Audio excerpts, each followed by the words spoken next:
Hey guys, welcome back to Prepping with Sarge. If you are a homesteader or a prepper, one of the things you probably have already thought about or are thinking about is chickens. So my name is Sarge and I am here with some friends today, and we are just checking out these chickens here. These are not mine, but I have had chickens before. In fact, I had a flock of over 100.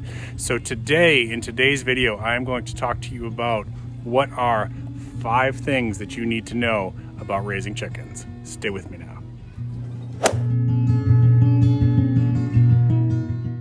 All right, so the first thing you need to know about raising chickens is that yes, when you have chickens, you will get predators.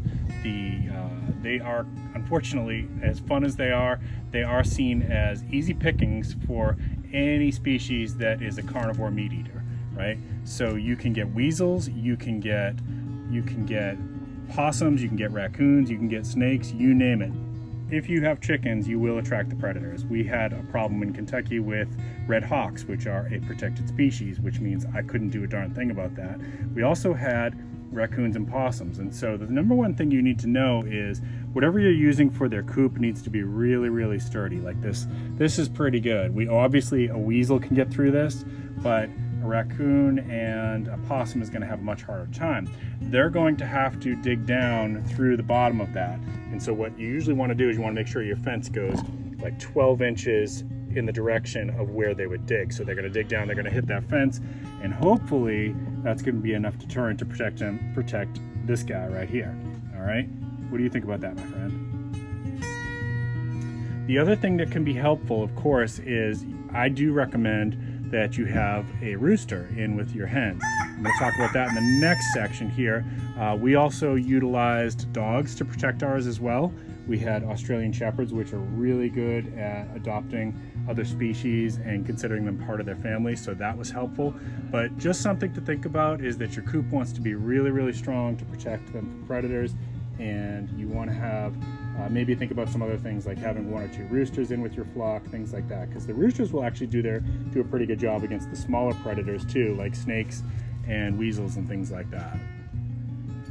All right, number 2. So the number 2 thing I want you to think about when you're choosing to raise chickens is the ratio of hens to roosters. Now, like I said, at one point we had a flock that was around 100. It might have actually been over a little over 100. It's kind of hard to count them when they get to be that many. What we found to be the perfect ratio for roosters to hens was a 20-to-1 ratio. 20 hens to one rooster. They will, and if you have more, because you want to kind of keep those roosters separated, so you might have a couple different pens. They will tend to fight, especially they'll find particular hens that they get attached to, and they will fight over that hen and things like that. So it may sound a little bit funny, but it can get kind of bloody, and you could end up having a really, really hurt rooster in the process. So 20-to-1 seems to be a good ratio, and if you've got more than one rooster, I recommend that you keep them separated. Now the other thing is you want to figure out how many people you need to feed if assuming you're going to be eating the eggs mostly and only harvesting the chickens after the hens have stopped producing. So 20 for a family of 4, 20 egg-laying hens will do it pretty good for most people. That's going to give you between 8 and 15 eggs per day, maybe a little bit less in the winter time, but that's a pretty good ratio, and it should give you enough for everybody to have a couple eggs per day and have a little bit of a surplus that you can trade with neighbors or sell, or however you want to do that. Now, what about breeds? Well, there's a couple breeds that we really found that we liked more than others. The Rhode Island Reds turned out to be really good egg layers. They had really steady egg production. We were really happy with them. The Silkies and Frizzles ended up being very, very friendly. They had really nice personalities. They like to be picked up and petted, and they act in a lot of ways like a pet.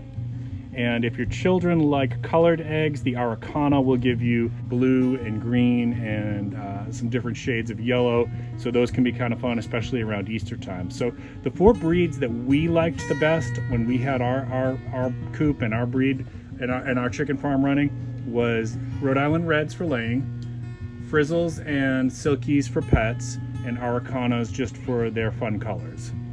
Number 4. All right, so number 4, you will get some problems with lice and fleas and other little pests when you have chickens. So it's just something you need to stay on top of. The number 1 thing that you can do, let's see if we can get him back in focus. There we go. the number one thing you can do is make sure they've got all their nutritional needs met, right? So you want to have some oyster shells for calcium, you want to have a good healthy feed for them, and access to, you know, some bugs and things like that. They like that. It's actually good for their coat. It's good for their nutrition, and the eggs are going to taste better as well. You'll notice that the yolks are bright yellow.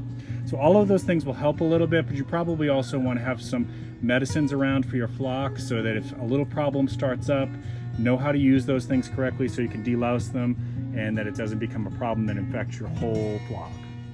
So the last thing I want to say, number 5, is let's talk a little bit about free range versus 24-hour coop.